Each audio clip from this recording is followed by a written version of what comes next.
Anita Baker was one of the definitive quiet storm singers of the 80s. She was influenced not only by R&B, but jazz, gospel, and traditional pop, which gave her music a distinctive adult sophistication.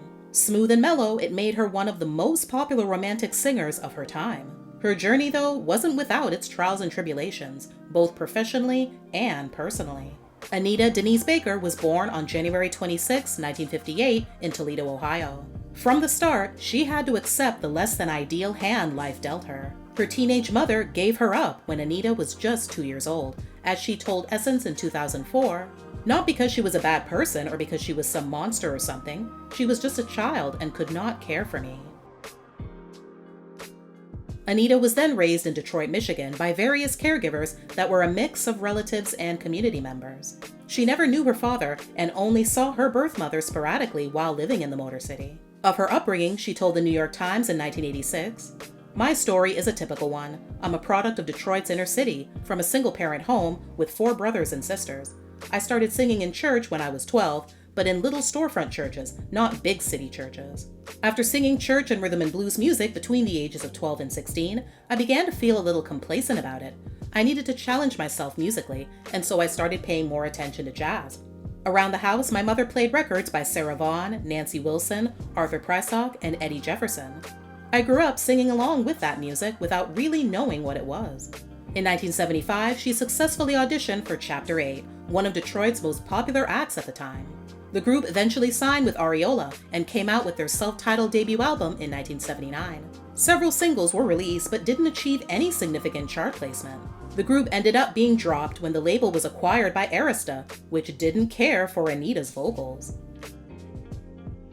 She went back to Detroit and bounced around working a string of low-paying jobs until she later found steady work as a receptionist at a law firm. Then, in 1982, Otis Smith, an executive who'd worked with Chapter 8, contacted Anita about recording for his new label, Beverly Glenn.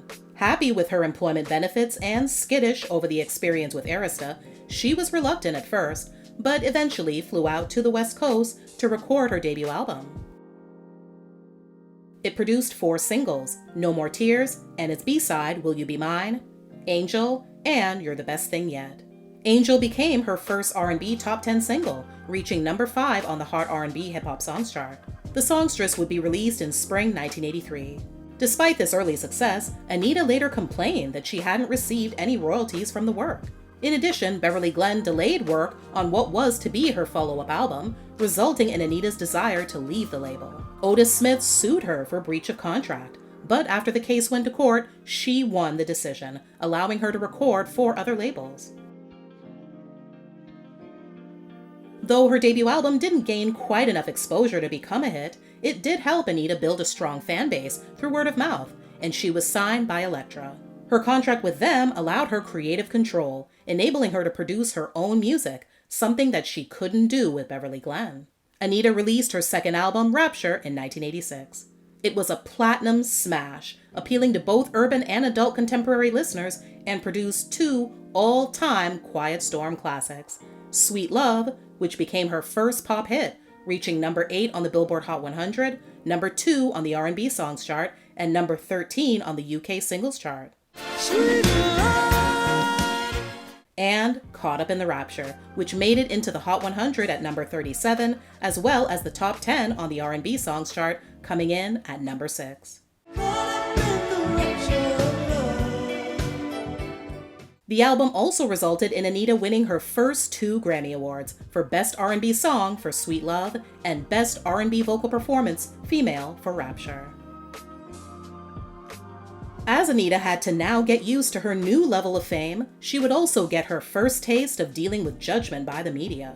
During her very first concert tour, which lasted a year and a half, the press circulated the word that though she was indeed a gifted singer and a tantalizing performer, she was also temperamental, bitchy, and difficult to deal with. These rumors were enhanced by her frequent expressions of displeasure with the sound technicians in the midst of her concerts. During the more recent tour with Luther Vandross, the sound was excellent, but word spread that feelings were so bad between her and Luther that they weren't even speaking to each other. But the most painful experience for Anita was the media exploitation of her pregnancy and subsequent miscarriage in January 1989. Little had many people known, Anita had just married Walter Bridgeforth Jr., a real estate developer, on New Year's Eve 1988, at their home outside Detroit. She spoke about their relationship to Ebony magazine. "Before I met Walter, I just kept everybody at arm's length. I had to put distance between my relationships and my music. But Walter and I share everything. Everything. I'm very comfortable with him, and I've never experienced that before. Now that we're married, people say that it's not supposed to be exciting anymore, but it still is. The sparks are still flying every day." In 1987, she collaborated with the Winans on their song Ain't No Need to Worry, which gave her a third Grammy for Best Soul Gospel Performance by a Duo or Group, Choir or Chorus. Anita continued her streak of success with her next album, 1988's Giving You the Best That I Got. It became her first, and to date, only album to top the Billboard 200 album chart. The title track reached number 3 on the Hot 100 and topped the R&B and adult contemporary charts, becoming her highest charting single. Yes, I tell you now that I made a vow, I'm giving you the best that I got. The second single, Just Because, gave her another top 20 pop hit and number 1 R&B hit. The album resulted in Anita adding 3 more Grammy Awards to her collection. Of fame and success, she told Ebony, "The price is really high. It's really high if you want to remain a person. If you want to be a star on a pedestal, which I don't want to be, then it is a little easier. I think it is more difficult when you want to remain a person." In 1990, Anita released Compositions. She was much more involved in the songwriting and production and began incorporating more jazz elements. That may have been why the album was somewhat of a sales disappointment when compared to the incredible success of her first 2 albums for the label. Talk to Me, Soul Inspiration, and Fairy Tales were released as singles, and all 3 songs charted in Billboard's R&B Top 20, but none of them were big crossover hits on the Hot 100. Unfortunately, unlike the tours that came before it, the tour for this project ended in disaster. She told Ebony in 1994 that when she walked into the Ritz-Carlton Hotel in Chicago, she just started crying uncontrollably. Consequently, she ended up canceling $500,000 worth of concert dates despite the booming ticket sales because she felt she had to get home and get some much-needed rest. So she did just that, dedicating her time to her husband and working on their family. After suffering 2 miscarriages, the couple would go on to have 2 children in 1993 and 1994. Anita returned to the charts with Rhythm of Love in 1994. 2 of the singles released, Body and Soul and I Apologize, would capture top 10 positions on the R&B Songs chart. Then, Anita left her multi-platinum career for what would end up being a full decade. She never intended to leave for so long. But before she knew it, 1 year melted into another and then another. She also had to face the decline and passing of all the people who made her who she was. Her birth mother, as well as 2 of the people who raised her, an aunt she called her Earth Mother, and her husband, who Anita considered an uncle and the only father she'd ever known. Her boys and husband needed her too. She realized that she could only do one thing at a time, and that was be herself and do what the moment called for. And that did not include making music, because making music takes everything, and she didn't have it to give. Life had decided where I was going to be by putting the infirmities and my children and my marriage in front of me. These are choices I made, and they had to be dealt with. I think there's no sacrifice too great for family, whether it's career, singing, whatever. And I, apparently, was willing to sacrifice pretty much anything. During this time, Anita also became embroiled in contract disputes with Elektra, which eventually led her to move to Atlantic in 1996. Then, in 2001, she filed a lawsuit against Zomba Recording Corporation and its Dream Hire division for allegedly ruining tracks recorded for her new album.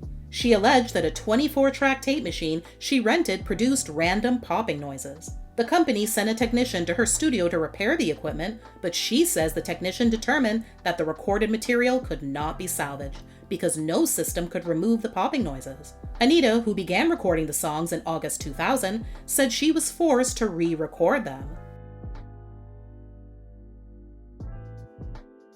According to the lawsuit, she said it cost her more than $500,000 to rent the equipment, hire producers, songwriters, musicians, and vocalists, and pay their travel and housing expenses.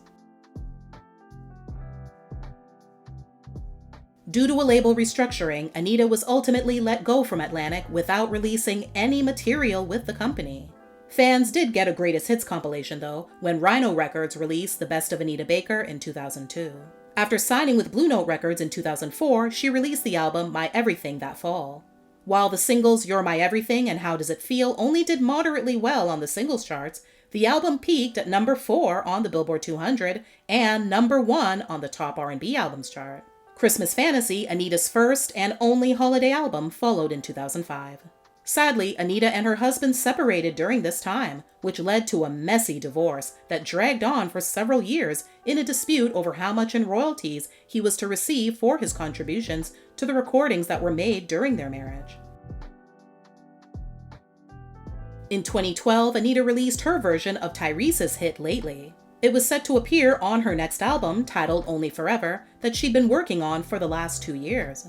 Though her label set a couple of release dates, Anita decided she still needed to work on it, causing delays. In the end, the album never materialized. 4 years later, in January 2017, the 8-time Grammy winner confirmed she had retired in a post on Twitter. However, she wasn't quite done yet. On New Year's Day 2018, she announced she would hold a farewell concert series that year to officially wrap up her decades-long career. Due to overwhelming popular demand, she added a 5-show residency at the Venetian Theater in Las Vegas in May and June 2019. In March 2021, Anita asked her fans to stop buying and streaming her music, while she fought to reclaim ownership of her back catalog. That September, she took to Twitter again to update everyone that the issue had been resolved, apparently with help from Chance the Rapper. Clearly, Anita couldn't be stopped as she announced in 2022 a major US tour in 2023, her first in nearly 30 years, celebrating 40 years of her debut album, The Songstress. Things appeared to be going well on the road until June, when she kicked her opening act out of the tour completely. That person was none other than Kenneth Babyface Edmonds. The drama first started in May when Babyface fans became enraged the plug was pulled on his latest performance in Newark, New Jersey. The show was delayed 2 hours, and when it finally started, the audience were told there were technical issues and Babyface would not be performing. The boos were epic. Then, when he posted a message explaining why he didn't go on, people started going off on Anita in the comments section, even though sources involved in the production confirmed that it was, in fact, a technical issue. So, after asking Babyface to call off his fans for their cyberbullying, Anita decided it was best to just carry on without him.